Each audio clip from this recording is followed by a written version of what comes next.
page 7. Okay. So we are going to be looking today at the concepts of shielding and effective nuclear charge. And don't worry if you don't know what those are just yet, you will. What they do is they give us a model to understand how atoms react with one another, how they behave, why we get the sort of interplay between these positive and negative particles. And these behaviors are the atomic properties, which is what this unit is all about. Okay, so how positives and negatives interact, we end up with properties. Now, what we have here is if we look at our little valence electron out here, when it looks out into the world, or when it looks inward, more like, what does it see if it looks that way?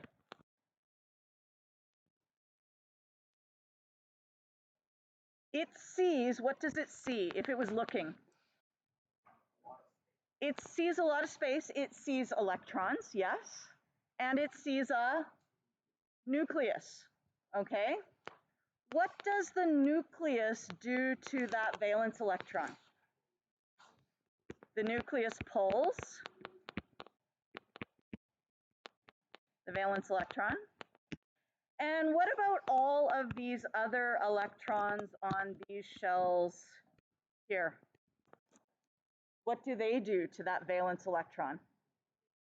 They repel. And any electrons that are not on the valence shell are called, have we talked about that? They're called core electrons. So the core electrons repel.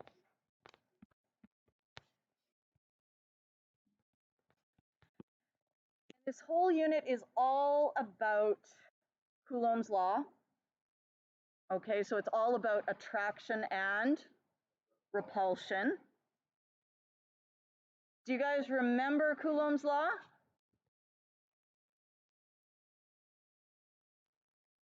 F is equal to KQQ over R squared, yes.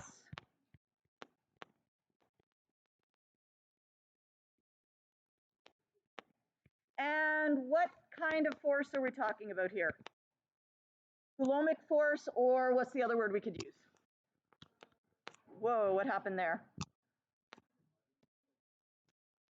Whoa, okay. Oh, I accidentally moved something. Okay, so we're just, okay.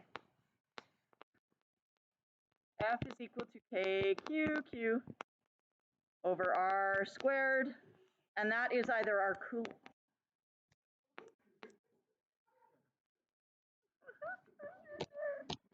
Okay, worked over there.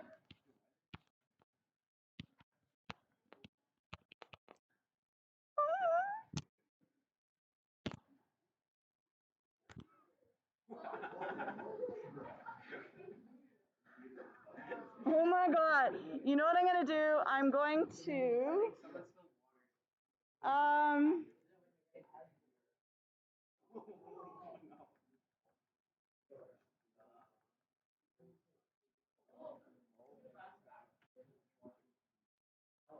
okay, I'm gonna close this and open it again, because often that's what we need to do.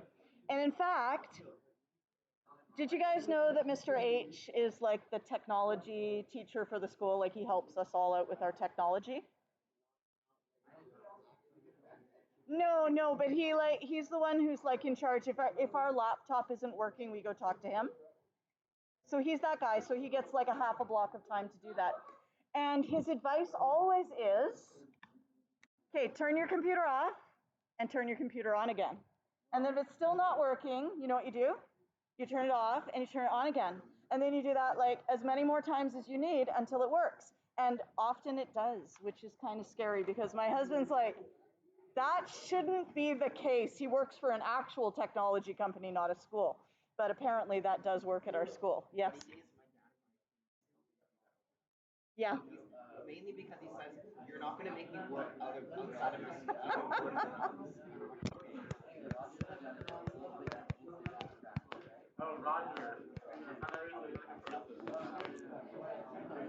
Okay, I'm I'm not going to try and even write down what these things mean anymore.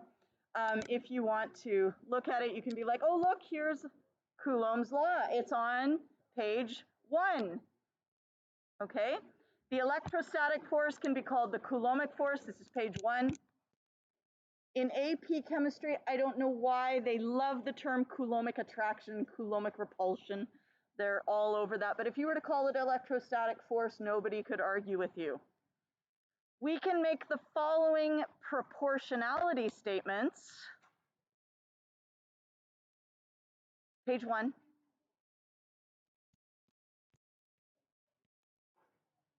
Force is, how does it relate to Q, which is charge number 1? It is directly. Force is directly. And force is, how is it proportional to R? Inversely.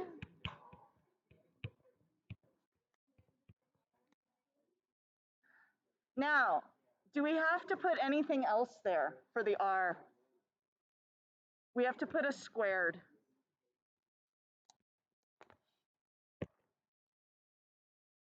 Now, could we write, if we were to write it like this, and we drew our fish, F is proportional to Q. F is proportional to little q. And F is proportional to 1 over R squared. So in other words, as the charge increases, what happens to the electrostatic force? As charge increases, electrostatic force increases.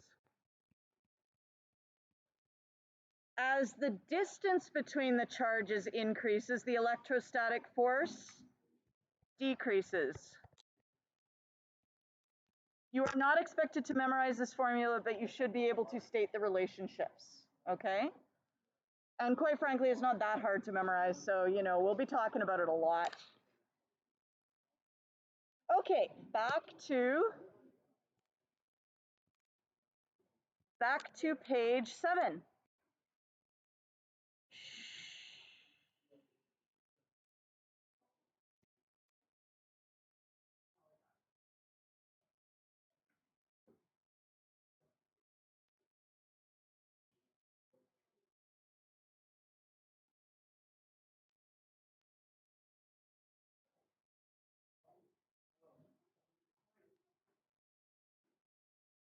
So we have the negative electrons and the positive protons. They are attracting each other. Okay, we got a lovely little diagram there with arrows and everything. They're pointing towards each other. They're attracting. So they move together, if they will. But we have that other force, which is the inner electrons repel the outer electrons. So we have that repulsion. So we have these two forces in opposition to each other. And what we end up with is that valence electron being at a position where those forces are balanced, okay? In this video, or in this sheet, we're going to look at what the collective result, so the net result, obviously, of the attractions and repulsions. And that is the concepts of shielding and effective nuclear charge. And then, later on, not in this worksheet, we're going to look at how this affects the atomic properties. So let's start by looking at the second period elements, lithium in particular. Okay, so we have lithium. It has 2 concentric circles. Yes? We have the N equals 1, and we have the N equals 2. Which is at a higher potential? N equals 2 is at a higher potential. Because it would like to be nearer the nucleus, yes? That electron, but there's no room for it there, so it's at a higher potential energy.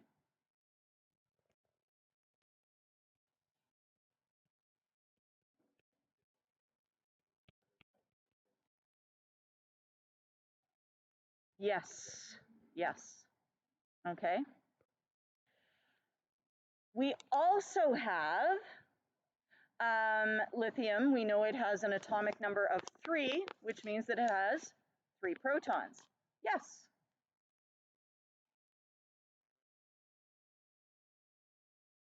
Yes. Energy level, yes. Okay.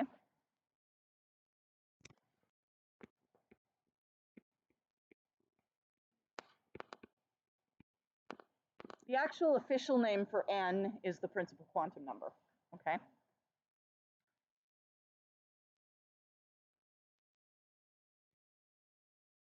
We also have the electron configuration for lithium, which is 1s2, 2s1, and that 2s1 shows us that we have 1 valence electron, okay? And the 1s2 is in the core. Okay, so we've got our core electrons, we have our valence electrons, and we have our protons, and all 3 of these things are going to interact. So we're going to show the attractive force with these inward pointing arrows. If you happen to have a color version, they are orange, but if you don't, which you don't, they will just be a shade of gray. You can color them whatever color you like and relabel it as you wish. And we've got 3 inward pointing arrows because there are 3 protons. Yes? So there's 3 things pulling on that valence electron. How many things are pushing outward on that electron, that outer electron? 2, because we have 2 inner electrons pushing outward, and those are represented by the 2 green arrows, or outward pushing arrows. Now, atomic number is represented by the letter Z. Okay? That means that Z is the number of protons, and it is also the attractive force of the protons. So we have here a Z value. In this case, what is Z equal to? Z is equal to 3. Okay? The repulsive force of the core electrons is represented by the letter S. And how much of that do we have here? S is equal to 2. The net force felt by the valence electrons is the sum of the attractive force Z and the repulsive force S. So we have positive, this is positive, and this is negative. So the net force is Z minus S. So in other words, the valence electrons experience less attraction to the nucleus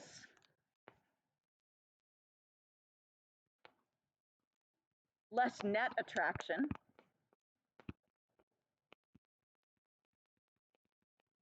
due to the repulsions of the core electrons.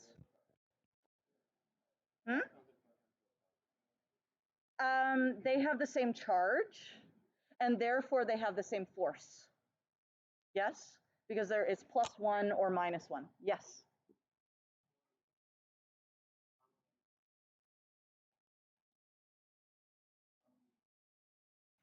Yes, but one is negative and one is positive. So we could say Z plus negative S, but because it's opposing, it's in the opposite direction. So when we put something in the opposite direction, it becomes a negative. Yeah? Yeah. Yes. Doesn't matter. Charge is just more concentrated on the electron. But it's the same amount, so it doesn't affect it. Okay? So, if we go through and we cancel these out, yes?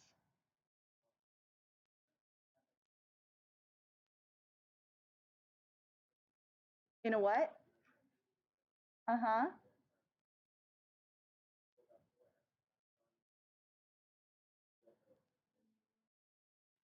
We will worry about that later. Okay? We just want to get the basics for now. We're going to worry about d electrons later, okay? So you can look at this and you can say, look, this one outward cancels this one inward, this one outward cancels this one inward, and what are we left with? Inward, okay? So that is our net inward force. It is as though the nucleus has only one proton, because the electrons, the core electrons, are canceling out 2 of the protons. Does that make sense? Cool. We call this net force the effective nuclear charge, okay, and because nuclear charge is Z, effective, we can abbreviate as EFF. You can abbreviate it any other way you want, Nathan, but that's not how everybody does it, so that will be your problem, okay? It's like if you said, I would like sodium to be SO. Yes, that makes a lot more sense, but people will not know what you're talking about, okay? So Z is the atomic number, Z is the charge of the nucleus, Z is the nuclear charge. S stands for shielding. You can think of those core electrons as shielding the valence electron from the full effect of the nuclear charge. Does that make sense? Yes? Okay, cool. S is a somewhat estimated number. It is somewhat estimated. And in fact, there's lots of different formulas to calculate the actual value of S. But we're going to use the simplest one, which is just count up the core electrons, and that's your S value, okay? So S is just the core electrons. Now, here's an aside. There are 2 other factors that affect this shielding, but they mostly cancel each other out, so we just ignore them. Valence electrons sometimes can move in orbitals that actually get inside the core, yeah? Because if you have something in a 2s orbital, there is density of that close to the nucleus. And if you have things in the 1s, sometimes they will be further away from the nucleus than the electron in the 2s, just by happenstance, right? So that does momentarily happen. It causes a slight decrease in S in that repulsive effect because that electron is temporarily closer to the nucleus. Yes? No? Okay. However, that would be a slight increase in the effective nuclear charge. If you have electrons in the same valence shell, 2 electrons in the valence shell, you do have some repulsion between them. It's not nearly as effective at shielding from the nucleus as the core electrons are. So it's only a small factor. So again, we just kind of ignore it, okay? So don't even worry about this. You're not responsible for explaining these factors. It's just, they're just there, okay? So effective nuclear charge is the net charge of the nuclear charge, Z, and the repulsive force of the shielding electrons, which is the core. So Zeph is equal to Z minus S. And you've already probably done some calculations along those lines, okay? There's some questions here. We're going to skip those. You can go back to them later if you want to. We're going to look at atomic size.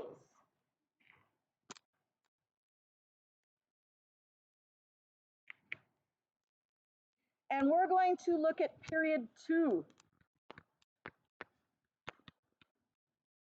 So we are now on page 14.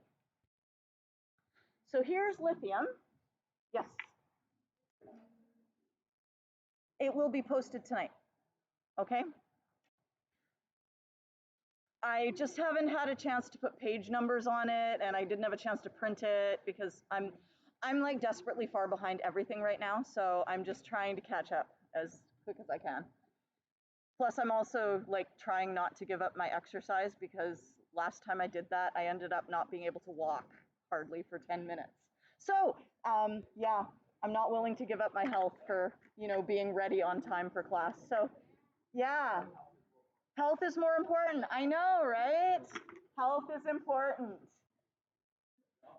And when you turn 50, you don't bounce back anymore. You know how like when you're a youth and you're like, okay, I can't exercise because it's like, you know, finals time or whatever, and so you spend 3 months or whatever like not doing hardly anything. If you do that at 50, things just lock up. My hips just locked up. Oh, you guys have to hear my ringtone.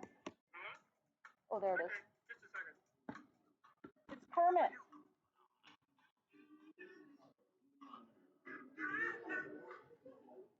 Okay. All right. Shh. So now as we go across period two, you'll notice what is happening to the number of protons. It increases by 1 every time. So the proton number goes up. The number of protons increases as we go that away. What happens to the number of core electrons?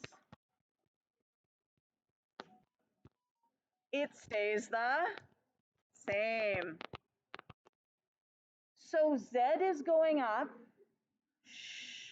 Z is going up as we go across, but S is staying the same. So what's going to happen to the effective nuclear charge as we go across? It's going to increase because the Z part is getting bigger, right? But the S part is staying the same. So we have 3 minus 2. We have, oh, this should be a 4. Obviously, I just cut and pasted that.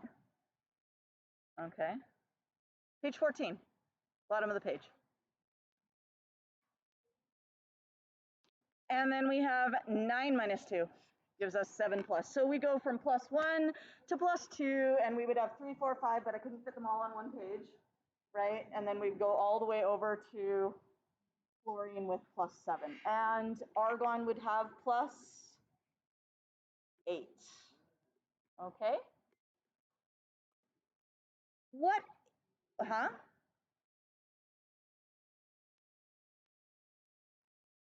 Huh? 10 minus 2 is 8?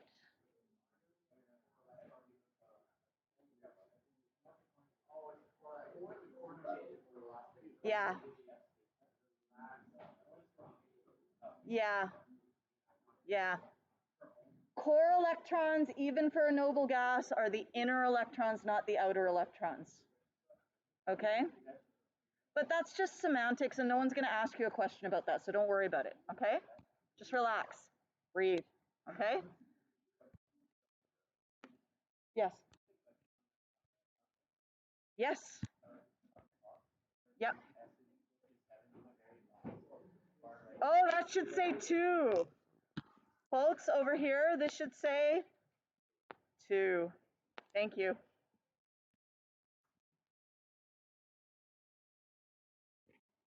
So what do you think is going to happen to those outer electrons as the effective nuclear charge gets bigger? The ring gets smaller because it's being pulled in with more and more and more strength. Yes.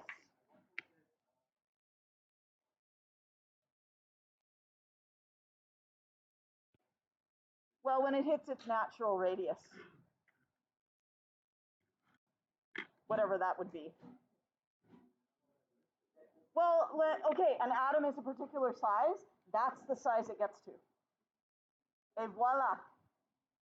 I mean, I'm sure there's some physics calculations you could do. We're not going to do that in this course, okay? Because I don't know what those calculations are.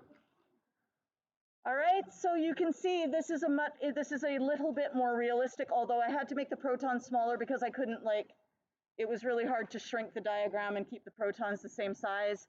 But you can see that as we have a higher effective nuclear charge, the atom gets smaller. That is our very first periodic trend. Okay, our first periodic trend is that as you go from left to right across a periodic table, atoms get smaller. Why?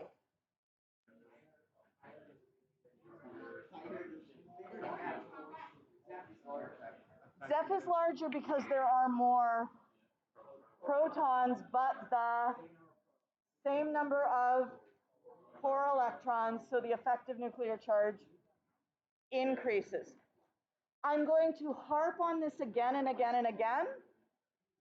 People tend to learn the trend, and what they'll do is on a question, they'll say, which one is bigger, carbon or nitrogen?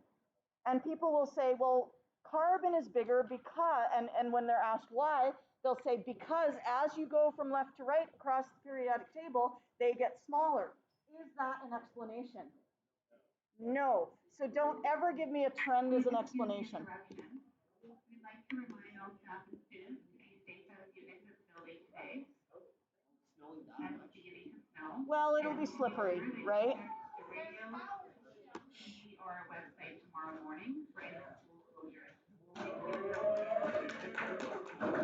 They did not, no, they did not say there's a snow day. They said to check, okay? They said to check. Oh, thank you. Awesome. Can I see my thoughts right now, or? Yes. Yes. If I can find them, where did I put them?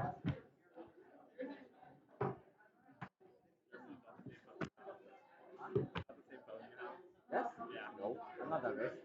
Oh, that? It's not like iOS. Yeah, there's like 3 counts. That's why like how it goes.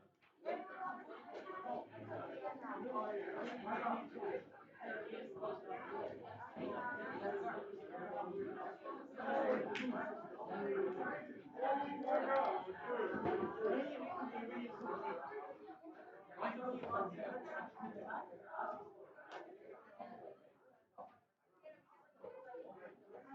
you can get your perspective now.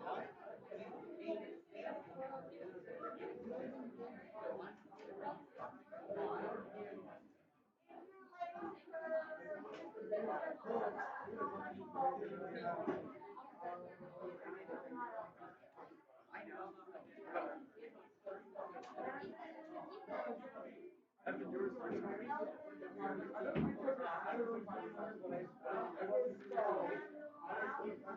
Did you go there?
It's fine. I'll do better next time.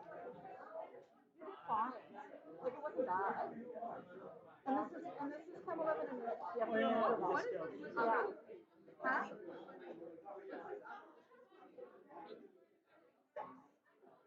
I got 5 out. That's cute, right?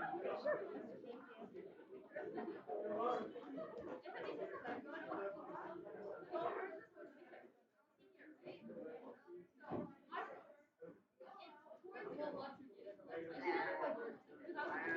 Miss Benz, I Hi. think you added wrong. I added wrong. Oh, 9.5 no.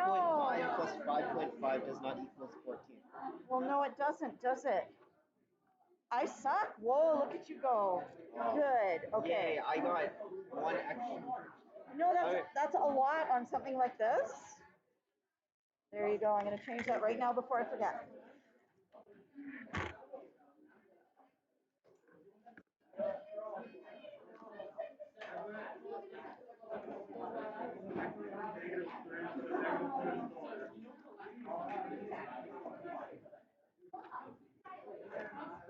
Yeah, that'd be great. Thank you.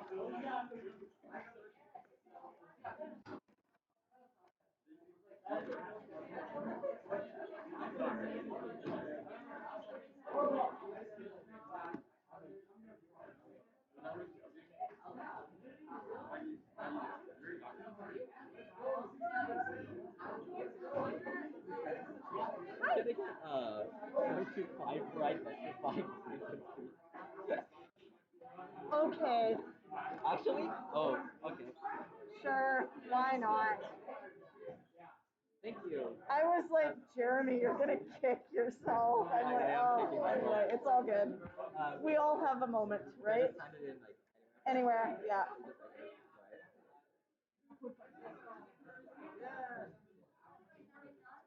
Hi. You good? You've seen it? You're happy? Yeah. well, You're not happy? I am happy. Okay, I was gonna say, did you do really well? I'm happy about my mark. I'm happy about the way I got my mark. What? Oh, yeah. It's like, yeah. You have to put like the Scantron inside. Just put it inside, yeah. Okay. Yeah. Perfect, thank you. Hey, I got.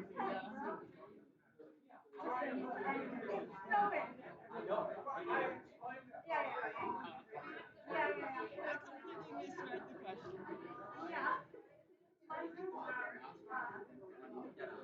I figured out the island thing, and I didn't bother changing like. I know it's not bad.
Oh my god.